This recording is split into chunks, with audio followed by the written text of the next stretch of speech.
Hey guys, thanks for watching. You join me driving the new BMW Mini. This is our Clubman, and we're taking it down to South Wales. We're going to go round Penarth, do a bit of coastal road driving, and we're going to do a bit of city driving in Cardiff as well, just to test out the car. I've had it for a couple of days now, so we want to give it a thorough review.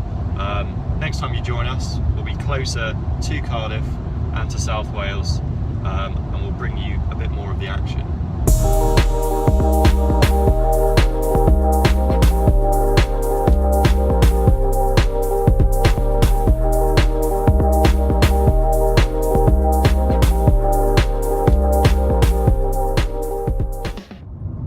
So you join us, we've just gone down through Penarth. We're now on some of the coastal roads heading through into Surrey. So what's the new Mini Clubman like to drive? Well, do you know what? Surprisingly, very good. It handles pretty well, actually. I'd say it handles as well as the BMW 1 Series or the BMW 2 Series. Whilst the Clubman drives very well, for most of its customers, the way it looks will be the clincher. It's fair to say that it's a Marmite car, but around the city, it does have an air of coolness about it. The only trouble I'm finding with it at the moment is that the diesel engine, whilst it has a bit of poke, it tends to give up at about 3,500 RPM. I mean, that's the case with most diesels. It tends to be a little bit jerky around town, getting off the line, but once you get going, it's actually very refined and very quiet.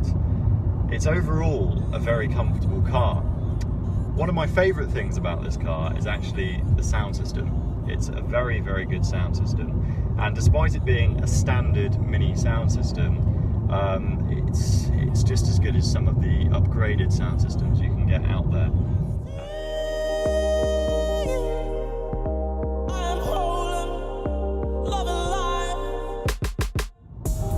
I mean, we're driving along this nice little B road here now, and it's, to be honest, remarkably comfortable.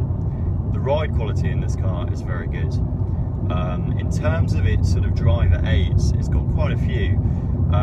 Some of them are noteworthy, some of them less so. In terms of the sport, I wouldn't really say it's worth it, to be honest with you. Sport generally, it tends to ruin the ride of a car. It doesn't do so much that with this, but it's not really worth doing. It doesn't make a lot of difference. It only increases the throttle response and it stiffens the steering. It doesn't make a lot of difference. But when you're driving around town, the stop-start comes in very handy, and of course that's something you can turn off on this particular car. One of the other nice things about the car is it's got a split tailgate at the back, and that actually opens at the touch of a button. So if you're carrying, say you're shopping and you want to pop it in the boot, it makes it a lot easier. And of course the Clubman is designed for that. You know, it's a little bit bigger than the standard Mini, and yeah, it's a much better looking car than the outgoing Clubman. It does turn a few heads, but ultimately it's still a Mini. But in terms of what you get for a Mini, it's remarkably good. One of my biggest problems has always been the name Mini. Mini, of course, is always related to the classic Minis back in the 60s and 70s, and they were actually Mini. Whereas nowadays this is quite a wide car, it's quite a big car.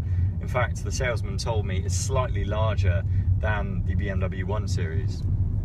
And of course, that's not necessarily an issue, but it's not a Mini. All cars are getting larger now, you might argue, and that is true. But why call it a Mini if it's actually not very mini and it's actually quite large? Of course, I realise that whilst that argument is factually valid, it's clearly missing the point of this car. The Mini Clubman, in summary, is quirky. It drives as well as its competitors on paper, but in the real world, it doesn't really have many competitors, if any. You'd buy a Mini for its looks and exclusivity over those of an ordinary hatchback, and you'd justify the extra space to that loved one by going for the Clubman. So well done, BMW Mini, top of the class. And thank you for watching. We've got more videos coming along very soon.